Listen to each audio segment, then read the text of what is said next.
I'd like to share with you, as they say, something completely different. What it is like to be a chess player, what it is like to go to a competition, something you've been dreaming of for many years, and how do you bring it all together there.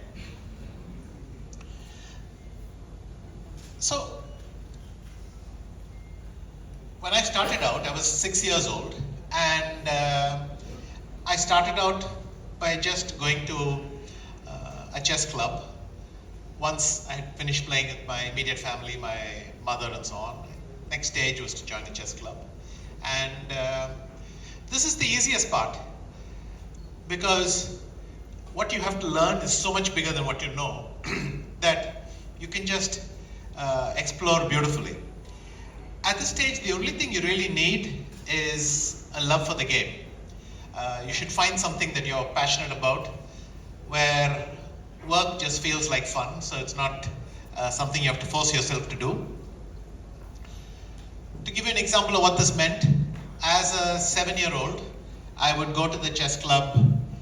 They were open Monday evenings, Thursday evenings, and Sunday. So Monday and Thursday they were open for about 4 hours, 5:30 to 9:30, and on Sundays a bit longer, 11 to 7 p.m. And I was turning up all the time. In fact, I would get my homework done on Saturday, just so that I knew that the whole of Sunday I could go there and play chess. I liked playing often. I entered every competition, and this went on for a couple of years.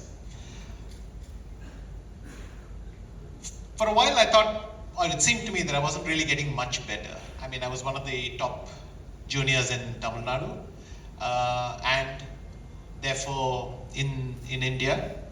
But I wasn't really going anywhere, but it didn't stop me. I liked these things. I kept going back for all of these competitions. Then one year, in 83, when I was 13 years old, I suddenly had this sort of magical period of 6 months. I went from being a strong junior to winning everything in the period of 4 or 5 months. As typically happens, it coincided with my summer holidays. I won the first tournament I played in, which was in the chess club. Nice detail. I mean, same opponents, same things as many years, but this time, you win it. Then I went. We were lucky to have a junior team enter the national team championship, where already the best players in the country are going to play. And to my pleasant surprise, I found that I had won the best performance on the top board. And this had the unexpected benefit that I qualified for the national qualifiers, the National B as it was called. So in fact, instead of turning back and returning home, I had to go to Ahmedabad from Bombay. And in my first attempt, I qualified for the national championship. And then when I came to the sub-junior and junior national championships, I found that nothing had changed for me, but I realized that everybody else was treating me differently. Based on these performances, suddenly they were a bit more cautious, and I had very, very good performances. Suddenly I found the same people, same circumstances as before, but I found that everything went much more easily. So I won the national sub-junior and the junior, and then finished at number 4 in the men's championship. So a period roughly from April 83 to Jan 84. And now my whole outlook, my perspective was different. I was now not going to compete in national events.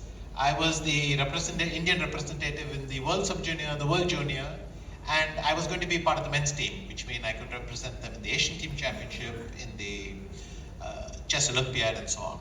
So, for me it seemed like the most beautiful time. Then, but the question is, what happened? Why I became so strong? And then I suspected that I had simply improved in a lot of areas, and I had some sort of critical mass, and this showed. With a lot of experience behind me, I mean, this was all when I was a teen, but with a lot of experience behind me, I can say that this is how progress works. You can work for a very long time at getting better at something and not really seem to be going anywhere. But if you're doing something you love, you don't really care. You're happy, you're fascinated by the subject, you keep at it. And then one day suddenly,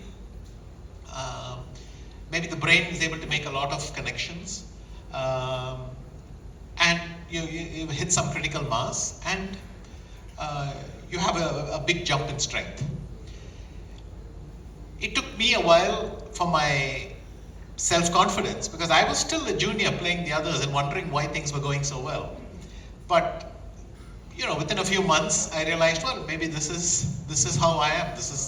I'm stronger now, or something. Your confidence goes up, and I started to feel like the best junior in India and one of the best players. And this is like a second stage. So what does it mean to be a chess player and to play a game of chess? When you're getting ready for a game, there's a lot of uncertainty. You don't know what your opponent's going to play. You've seen his past games, and you think maybe your opponent is going to be good at this thing or something else, but there's really only one way to find out. And you know that you've learned a lot, but you don't know how it measures up to someone else. What do they tell you? They'll say, well, trust yourself, do what you're good at, and that's all you can really do. So you tend to depend on the things that you understand very well, or you think you understand very well. And this is how confidence and self-belief comes. You know against whom what worked, and at every stage you draw on that to some degree. So I was constantly trying to improve my skills,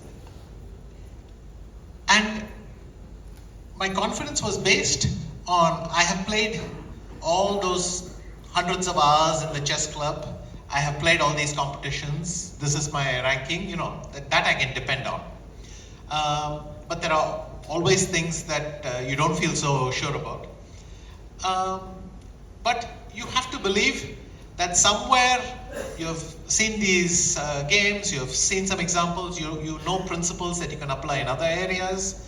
You have to trust yourself, and in the end, that's competition. If you're going to fail, then at least you should find out what you lack.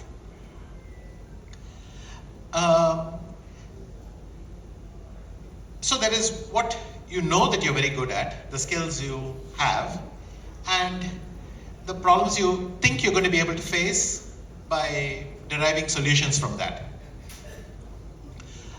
Now, here we come to the question of risk and uncertainty in chess. No matter how much you prepare, I'll give you one statistic. There's something like 30 or 40 million chess games in my database. And these are slightly higher quality ones.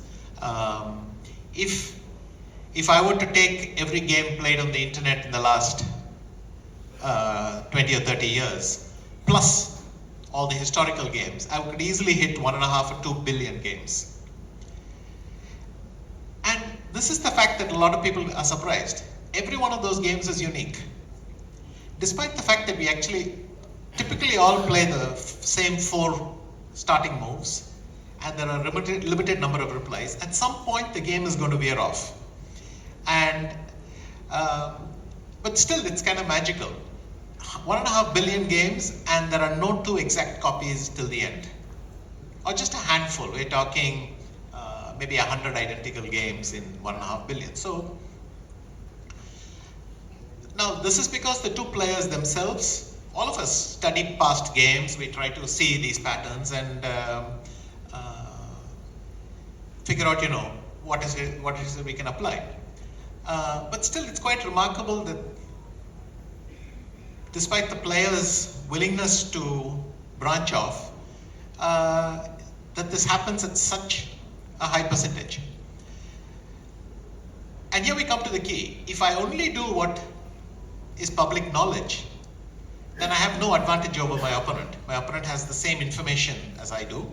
They can study it just as well. And how do I do things differently? So you differentiate yourself with your opponent by studying the games. Then you take the analysis further. If you're going to play something which has been played already, you must have either come to a different conclusion about the actual evaluation. So everything in chess comes down to what is the objective evaluation when I look at this position. We used to have very human ways of determining this. Computers will give you exact numbers, typically a fraction with 2 decimals, and they'll put an exact value, and everything is measured in percentages of a pawn. But our way of thinking will be, I can do this, this looks risky, very conceptual stuff. And you have to keep constantly working and learning. So this is the second most important quality to play chess: learning. You continuously look at games, so you see what other people are doing, other people are studying. You look at your own games. What are the things that you do well? What are the things that you need to keep improving at? And you have to constantly work on this. And every once in a while, you'll get some information which supersedes your previous knowledge. Then you have to change your opinion about a position. And here, what a chess player, when you give us a position, very often we don't sit and think logically. When people ask me how many moves ahead I calculate, I don't have an answer. My brain just gives me an answer right away. It literally pops into my head. And I don't even realize that a lot of work has happened in the background. To give you an example, sometimes you can show a chess player a position, and depending on their strength, they will either suggest 3 or 4 moves, and they may not even have realized that many legal moves existed. Is because a human brain prunes what now because of computers we call a search tree. We prune it very, very efficiently, and instantly you think there are only 3 or 4 good moves here. This is my preferred move, I've got to make it.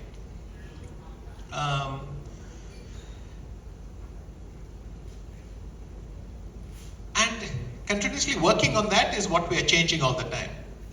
You're trying to evolve your thought process, which means when we sit at home and study these games, we do that in great depth. We try to find ways to expand our knowledge. That's where you can do full analytical work. At the board, you will not have time to take this kind of perfect decision making, and on top of that, there you're under pressure. The greatest uncertainty at a board is you'll do something, but you're only trusting yourself. You cannot double check your answer till the game is finished and you're back in your room. So there, confidence, self-belief actually are more important than chess skills. But the two are related. The more I practice, the more I work, there are true chess strengths that I have that I can depend on. And if you see this as a ratio, typically the bulk of your confidence will come from things that you know you can do well and you've tested multiple times in the past. But every once in a while, there'll be an unfamiliar position or some interesting problem that you're not certain of. And here the confidence is somehow derived. I have solved something similar in the past. I can now apply those methods here, and therefore my answer should be good. But in chess, this self-belief is the most important thing. If you sit to the board, you do everything perfectly. I mean, your calculations, your judgment and all are operating well, but you keep thinking, I feel uncomfortable, I don't know what to do here. Then you start second guessing the best decisions. I mean, you're always going to have 3 or 4 decisions and you're never going to be completely sure which is the right one. So you're always going to come back to this stage, hesitate, and then decide, well, how much risk can I take? I mean, if this thing goes horribly wrong, what do I do? And so you take the less than optimal decision and it'll eventually show a new thing. A good rule of thumb is if you're going to be over-optimistic or objective, it's better to go with the optimism. A bad player with self-confidence can still fake it for longer than a good player who lacks that self-belief and confidence. So that is part of being a sports person, which is that deception, self-deception. When I go to the board, I have to have a sort of game mode, which is I'm going to compete now. Whatever problems face, I'm going to take. If there's a risky decision, I'm going to try it. If there's consequences, I'll face it. If I have to work. And then you balance that by working at the board, where you sit and you calculate, even if it's difficult, because you need to, even if you know that you're going to base it on self-belief, you cannot just leave it like that. So as much as possible has to be based on real work. What are some of the things that changed in my career? When I was just getting out of my teens, computers entered the world of chess, and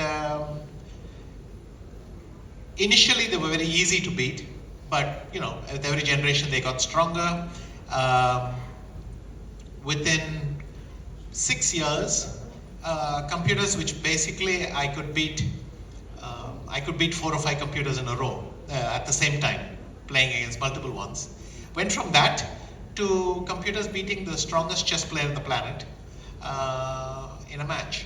So this was the famous Deep Blue that beat the strongest human then. And at that stage, we were still competitive, but very soon,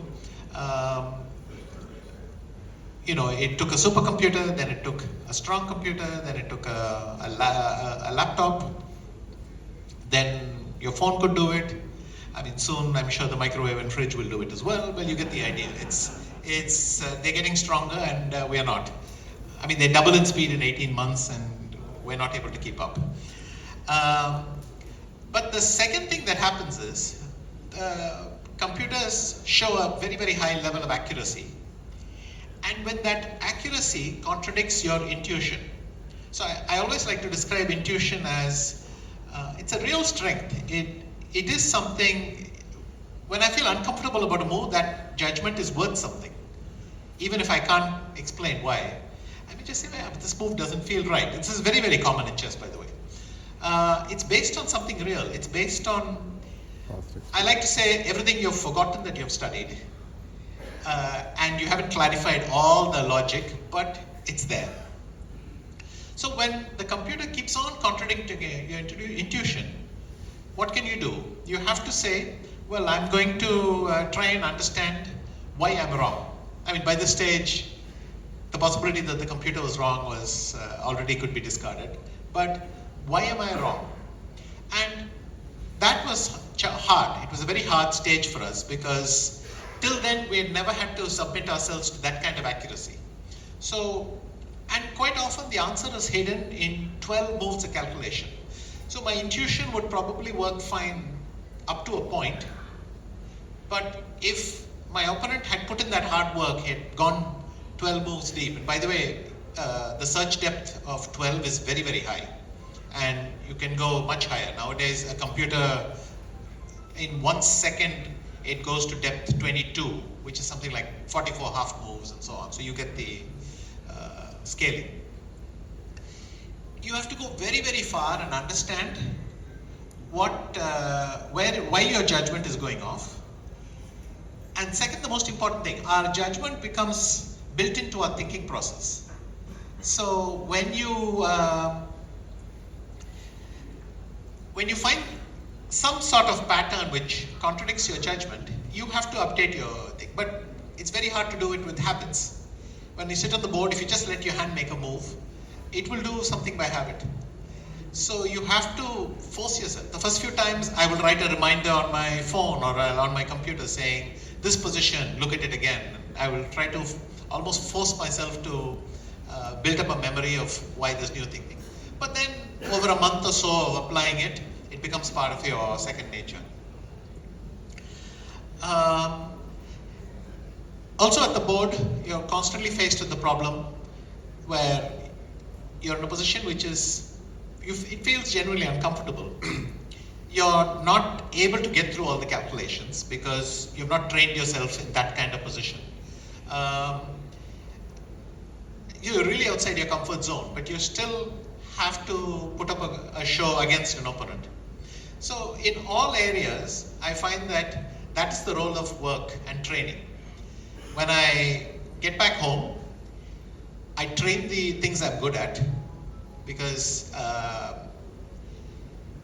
your fluency, the smoothness, the efficiency with which you find the right decisions can drop if you neglect an area for a while. So training the things you know you're good at is still important. And then you train the areas you're bad at. Here it's much bumpier because you're constantly making mistakes, but slowly you force yourself. First we'll get this decision better, then that decision, and you push it up. And then you're able to apply that. The benefit here is the rebound to your self-confidence. If I've done the hard work and learned some uncomfortable facts and forced myself to acknowledge my mistakes, then the next time I'm sitting in a chessboard against an opponent, I'm genuinely confident. You need the ability to bluff, you need the ability to deceive yourself into confidence, but we shouldn't overdo it. The more you work, the more you're able to genuinely feel confident. So in percentages, if you can push this number to 80%, you can bluff the remaining 20%. You shouldn't overdo the thing, of course. So there were moments, and this is the value of a clear goal in front of you. So for me, for instance, the World Championship was a very, very big goal for most of my career. I mean, it was my dream to become a world champion. The first time I became world champion, it took 3 attempts. And I'm talking 3-year attempts. They're 3-year cycles. I participated in a cycle. I went through the whole cycle, came to the final, lost the final. Then this happened the second time. Now this is great. Finishing second in a world championship cycle is it's not a bad thing. But I understood that there was something qualitatively different between finishing second and actually winning the world championship. You have to bring this higher level of performance, this higher concentration, and everything you do has to culminate, has to peak at that moment. Now, is that easy? It wasn't. But I knew that I only had to do it for a few minutes at the chessboard. But I had to be ready when the situation demanded that I would be able to raise my game at that point. So all my backward training, all my work, all the visualization we did, we tried to imagine different positions at the board, but also imagine different opponents at the board. What is it like? I mean, I remember, I won't mention names, but I remember I used to put some pictures of my opponents and hang them up in my room so that it would always feel like they're sitting opposite me. Because quite often that confidence in the end is connected to psychology. When that person is sitting in front of you and they're tense and nervous, you know, you'll feed off it. So if you visualize that,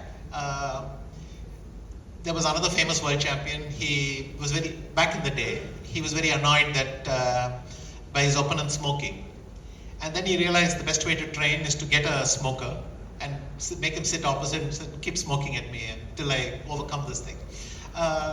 That's the mental control that you have to build in to overcome these problems. So a lot of chess is simply your nerves and your emotions. And nothing has a bigger effect on your emotions than your opponent. If they sit there, if they look confident, you start to doubt yourself. If they look hesitant, well, your confidence will grow. Everything. So when I was playing my World Championship cycles, I understood that As every moment in a match where something could go wrong, I had to act as if my life depended on this and I couldn't afford it to go wrong. See, if you play a narrow cycle, you can't say, if it goes wrong, I'll try again. Because here, trying again is a 3-year thing. I can't afford to do that very long. Yes, I went through 2 cycles and I gained a lot of experience, a lot of moments like this. But, how do you peak at that point? And it's also psychological. You have to see where in your life you hesitate the most and tell yourself, how does this manifest itself on the chessboard? There will be moments when I'm not sure of anything. There'll be moments when my opponent surprises me. If necessary, I can simulate those situations at home. Ask my trainers, okay, hit me with something that I've never studied. And they should know and be ready and give you a position, and you force yourself to solve it. You do that 5 times, then you're more confident in that area. Doing this, the ability to treat the World Championship cycle, that final stretch, because as I said, I got to second before, but treat it as something where I can't afford to go wrong and I've got to be able to peak. That was really how I became world champion for the first time. For the second and third attempts, I not only had to repeat this process, I also had to, because I found that I didn't have enough, I was quite predictable to my opponents. So I had to start doing things I had not done a lot. The example I would give is something like your second language or a third language. You're never going to be as fluent in it as in your mother tongue, right? But you still have to fake it well enough in that, because your opponent is prepared for your mother tongue. So you have to play things you have not done much before. You have to challenge yourself stylistically, your approach, the kind of risks you're going to take, all these things you have to train. And a lot of it is simply this self-confidence and the ability to just feel I'll do it. In fact, to this day, I feel less and less confident as I go to a game. It's almost when I get to the tournament venue, the tension starts. Then I see my opponent there a bit more. I see the arbiter, your butterflies in your stomach and all that. But at the same time, from experience, I know it's going to get easier. When I'm going to go there and sit down, I know there's no way back. Then my opponent sits opposite, we shake. That's also an awkward moment. First time you feel them viscerally. Then the arbiter comes and starts the clock, and then I feel relieved. Then I have to make one move. Not keep on evaluating multiple options, but I have to make one move there. I make the move, I press my clock, I feel better. Once I've done the first thing, then it's out of my hands. That decision I don't have to check anymore. Then my opponent plays one reply. Now I can stop worrying about all the other things he could have done and I can focus on that.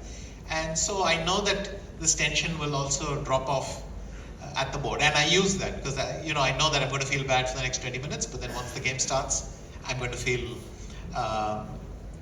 better. But this consistent habit, dealing with risk is not a one-time thing. You have to keep on sharpening the skills that allow you to take that risk, that confidence that you need. And as I said, to the extent that your confidence comes from real skills, it's easier to bluff the rest. So this proportion is why chess players, sports people, in fact everyone constantly trains. The automatic skills, the default skills you have must be at a very high level, and that then allows you to build on that. I must admit, when I was asked to speak here, I was a bit nervous about lecturing surgeons and doctors about how chess players take risk, because obviously risk for you means something else, but I'm glad that Dr. Ramana addressed that a little bit. And in the end, everything is not known solutions. You're going to have to step outside what you know and think. But if you feel that you did the right, follow the right steps and took the right amount of risk, then that's the only thing you can do. In fact, you can learn a lot from your mistakes, but the lesson should never be that I took too much risk.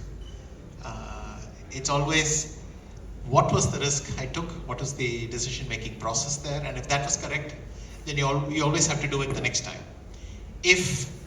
When you start doubting yourself, that's when you lose the winning mentality. Thank you. Thank you very much, Mr. Anand.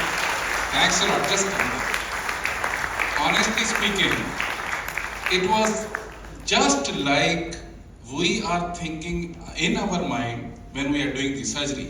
It is all a mind game. And I just want to ask, before anyone asks you, do you think that hope is a right strategy or not?